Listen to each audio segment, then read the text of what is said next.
Assalamualaikum warahmatullahi wabarakatuh. Pada kesempatan kali ini, kami dari kelompok 2 akan menyampaikan materi yang berjudul Koperasi Syariah. Sebelum itu, izinkan saya untuk memperkenalkan anggota kelompok saya yang terdiri dari 6 orang. Atas nama saya sendiri, Rauhun Sapitri, yang kedua, Deliana Sapitri, yang ketiga, Muhammad Rima Hamdani, yang keempat, Muhammad Sirajuddin, yang kelima, Ismawati, dan yang keenam, Miftahul Himmah. Untuk mempersingkat waktu, kami akan langsung menyampaikan materi yang akan disampaikan oleh pemateri pertama atas nama Deliana Sapitri. Kepada pemateri, waktu dan tempat kami persilahkan. Assalamualaikum warahmatullahi wabarakatuh. Saya Deliana Sapitri sebagai pemateri pertama akan menyampaikan materi tentang pengertian koperasi syariah. Koperasi berasal dari kata cooperation dalam bahasa Inggris, yang berarti adalah kerjasama. Sedangkan menurut istilah, koperasi adalah perkumpulan yang dibentuk oleh para anggota peserta yang berfungsi untuk memenuhi kebutuhan para anggotanya dengan harga yang relatif murah dan bertujuan memajukan tingkat hidup bersama.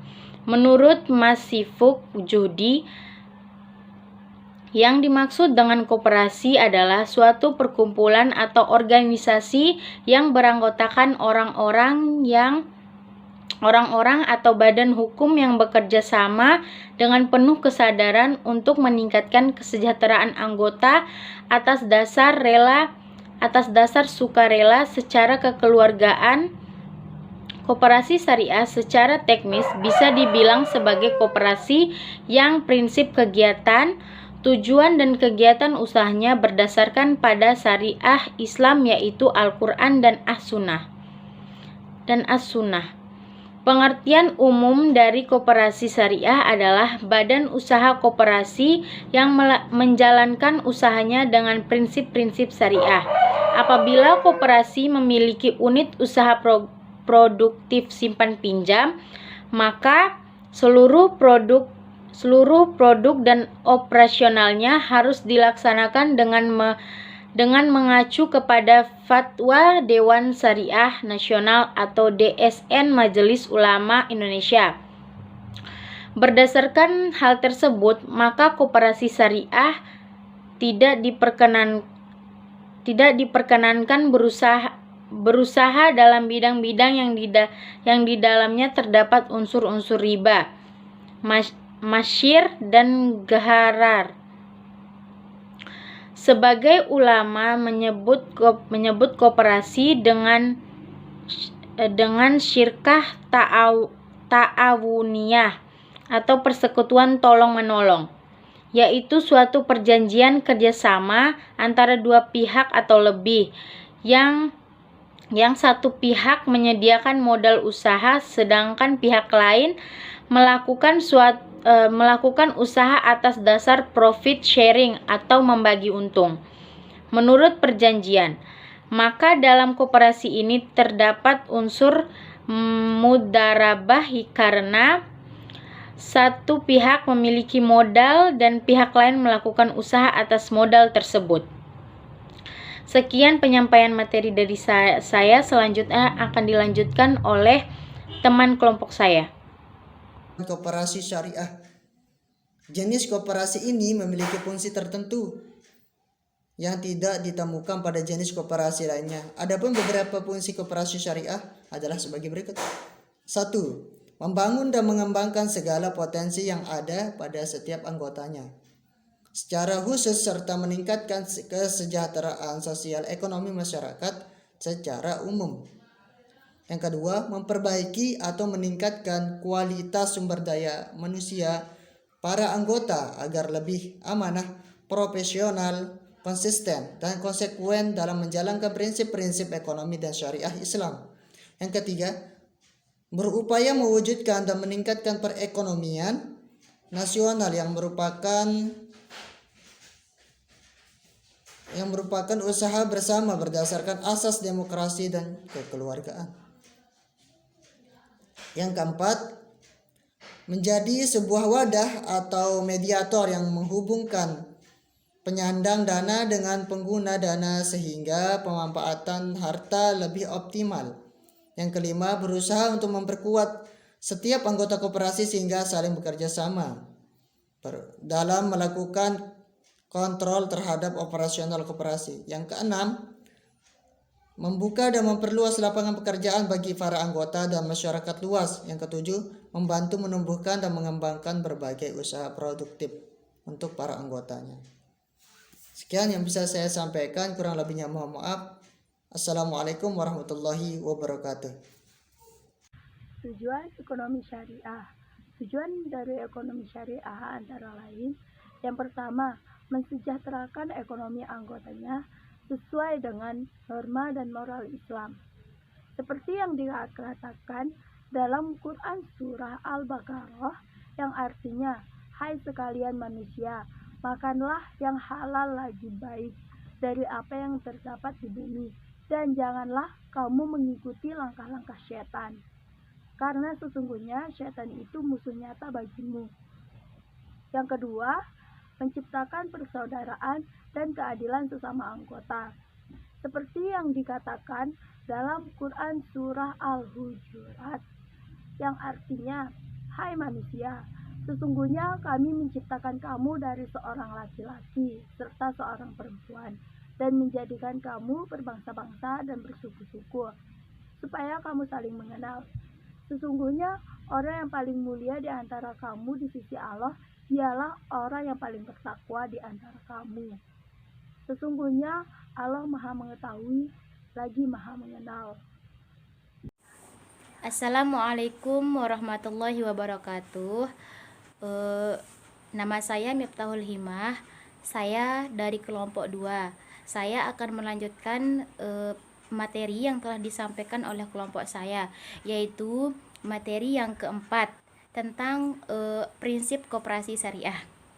Dalam menjalankan usahanya, koperasi ini memiliki beberapa prinsip yang sesuai dengan konsep syariah. Adapun beberapa prinsip tersebut yaitu ada 5. Yang pertama, kekayaan. Kekayaan merupakan amanah dari Allah Subhanahu wa taala dan tidak bisa dimiliki sepenuhnya oleh siapapun secara mutlak. Yang kedua, yaitu setiap manusia berhak dan diberi kebebasan untuk bermuamalah selama hal tersebut sesuai dengan ketentuan syariah. Yang ketiga, yaitu setiap manusia berhak dan diberi kebebasan untuk bermuamalah selama hal tersebut sesuai dengan ketentuan syariah. Yang keempat, yaitu umat manusia ialah khalifah Allah dan pemakmur di muka bumi ini. Yang terakhir adalah menjunjung tinggi keadilan secara menolak semua yang berhubungan dengan ribawi dan pemusatan sumber ekonomi pada sekelompok orang. Sekian. Assalamualaikum warahmatullahi wabarakatuh.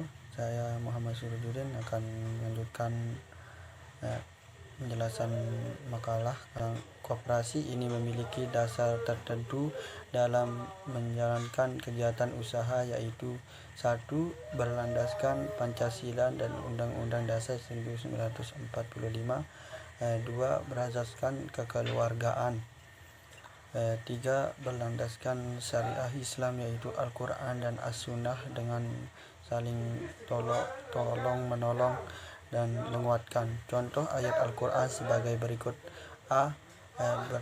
Berdasarkan Quran surah An-Nisa 29 yang artinya, hai orang-orang yang beriman, janganlah kamu saling memakan harta sesama dengan jalan yang batin, kecuali dengan jalan perniagaan yang berlaku dengan suka sama suka di antara kamu, dan jangan kamu membunuh dirimu.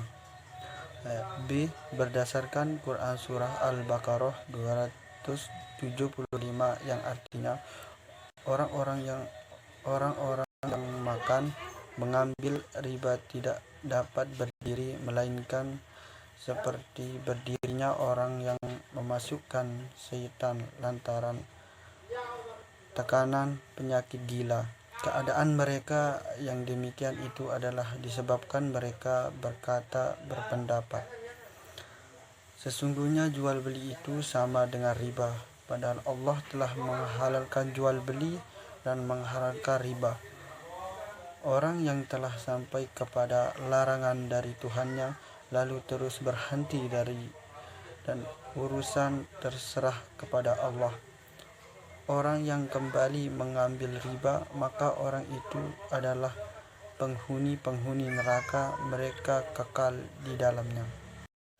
C. Berdasarkan Quran Surah Al-Ma'idah ayat 1 yang artinya, hai orang-orang yang beriman, penuhilah akad-akad itu, dihalalkan bagimu binatang ternak, kecuali yang akan dibacakan kepadamu, yang demikian itu dengan itu menghalalkan berburu ketika kamu sedang mengerjakan haji. Sesungguhnya Allah menetapkan hukum menurut yang dikehendakinya. 4. Berdasarkan fatwa STN MU 4/2021 tentang penerapan prinsip syariah, bahwa LKS, lembaga keuangan syariah yang mengeluarkan dana, harus memastikan bahwa akad yang digunakan dalam penyaluran dan tersebut harus berbasis syariah dan tidak boleh berbasis ribawi. Baik, saya akan kembali menyampaikan materi berikutnya tentang usaha koperasi syariah. Dalam proses operasional, koperasi harus memenuhi persyaratan tertentu, termaksud 1. Semua kegiatan dalam koperasi ini adalah kegiatan bisnis yang sah, baik bermanfaat dan menguntungkan dengan sistem bagi hasil. 2. Koperasi ini harus menjalankan fungsi dan perannya sebagai badan usaha sebagaimana tercantum dalam sertifikat bisnis koperasi.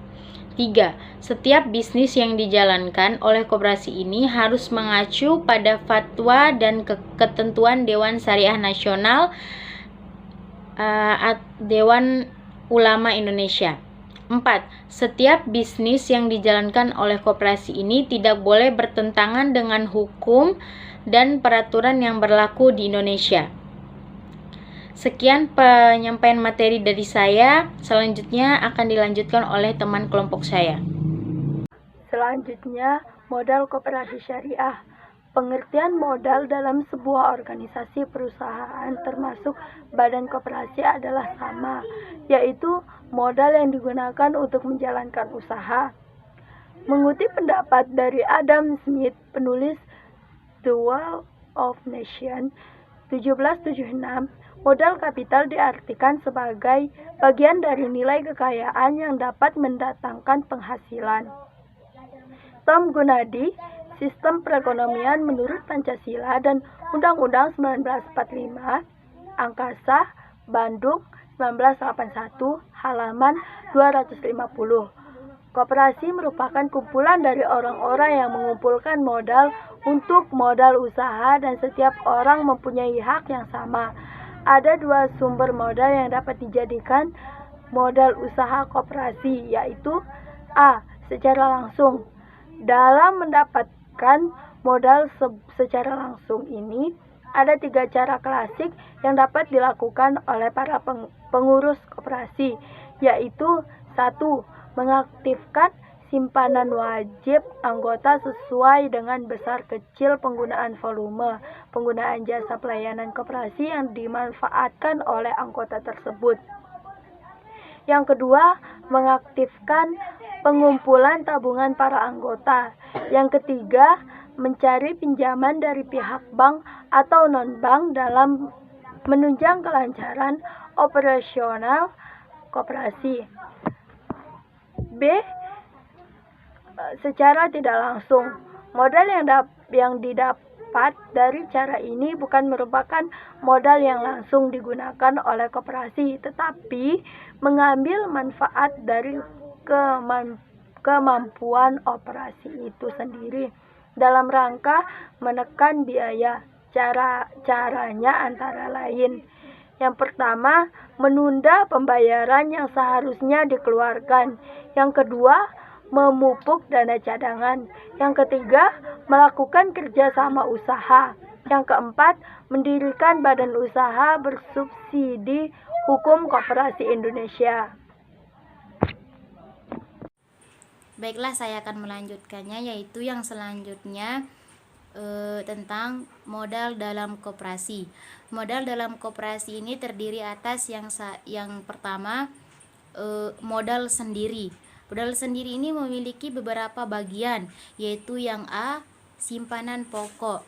Simpanan pokok adalah sejumlah uang yang wajib disetorkan ke dalam kas koperasi oleh para pendiri atau anggota koperasi pada saat masuk menjadi anggota. Simpanan pokok tidak dapat ditarik kembali oleh anggota tersebut selama yang bersangkutan masih tercatat menjadi anggota koperasi. Yang B, simpanan wajib. Konsekuensi dari simpanan ini adalah harus dilakukan oleh sesama anggota koperasi yang dapat disesuaikan besar kecilnya dengan tujuan usaha koperasi dan kebutuhan dana yang hendak dikumpulkan. Karena itu, akumulasi simpanan wajib para anggota harus diarahkan mencapai jumlah tertentu agar dapat menunjang kebutuhan dana yang akan digunakan menjalankan usaha koperasi. Yang C, dana cadangan. Dana cadangan ialah sejumlah uang yang diperoleh dari sebagian hasil usaha yang tidak dibagikan kepada anggotanya. Tujuannya adalah untuk memupuk modal sendiri yang dapat digunakan sewaktu-waktu apabila koperasi membutuhkan dana secara mendadak atau menutup kerugian dalam usaha. Yang D, hibah. Hibah adalah bantuan, sumbangan atau pemberian cuma-cuma yang tidak mengharapkan pengembalian atau pembalasan dalam bentuk apapun. Siapapun dapat memberikan hibah kepada koperasi dalam bentuk apapun sepanjang memiliki pengertian seperti itu. Untuk menghindarkan koperasi menjadi tergantung dengan pemberi hibah sehingga dapat mengganggu prinsip-prinsip dan asas koperasi. Sekian dari saya, selanjutnya akan disampaikan oleh teman kelompok saya. Assalamualaikum warahmatullahi wabarakatuh. Saya Muhammad Rima Hamdani akan melanjutkan presentasinya mengenai modal pinjaman. Yang pertama adalah pinjaman dari anggota. Pinjaman yang diperoleh dari anggota koperasi dapat disamakan dengan pinjaman simpanan sukarela, yang dimana pinjaman sukarela ini dapat kita dari anggota. Kalau dalam simpanan sukarela, maka besar kecil dari nilai yang disimpan tergantung dari kerelaan anggota. Sebaliknya dalam pinjaman, koperasi yang meminjam senilai uang atau yang dapat dinilai dengan uang berasal dari anggota. Yang kedua, ada pinjaman dari koperasi lain, yakni pada dasarnya diawali dengan adanya kerjasama yang dibuat oleh sesama badan usaha koperasi untuk saling membantu dalam bidang kebutuhan modal. Bentuk dan lingkup kerjasama yang dibuat bisa dalam lingkup yang luas atau dalam lingkup yang sempit, tergantung dari kebutuhan modal yang diperlukan. Yang ketiga, pinjaman dari lembaga keuangan. Pinjaman komersial dari lembaga keuangan untuk badan usaha koperasi mendapat prioritas dalam persyaratan. Prioritas tersebut diberikan kepada koperasi sebetulnya merupakan komitmen pemerintah dari negara-negara Universitas Sumatera Utara yang bersangkutan untuk mengangkat kemampuan ekonomi rakyat, khususnya usaha koperasi. Yang keempat, obligasi dan surat utang. Untuk menambah modal koperasi juga dapat menjual obligasi atau surat utang kepada masyarakat investor untuk mencari dana segar dari masyarakat umum di luar anggota koperasi. Mengenai persyaratan untuk menjual obligasi dan surat utang tersebut diatur dalam ketentuan otoritas pasar modal yang ada. Yang kelima, sumber keuangan lain semua sumber keuangan, kecuali sumber keuangan yang berasal dari dana yang tidak sah, dapat dijadikan tempat untuk meminjam modal. Kesimpulan pada materi yang telah disampaikan tadi adalah koperasi merupakan kata serapan, asal katanya adalah cooperation yang diadopsi dari bahasa Inggris yang berarti kerjasama. Makna kata ini menjadi kandungan utama dalam sebuah lembaga koperasi, berdiri atas usaha bersama dan tujuan bersama. Koperasi syariah secara teknis dapat dikatakan sebagai koperasi jasa keuangan syariah atau disingkat KJKS, yaitu koperasi yang prinsip kegiatan, tujuan kegiatan dan usahanya berdasarkan kepada syariat Islam, yaitu Al-Quran dan hadis. Hanya ini materi yang dapat kami sampaikan, kurang lebihnya mohon dimaafkan. Wabillahi taufik wal hidayah. Wassalamualaikum warahmatullahi wabarakatuh.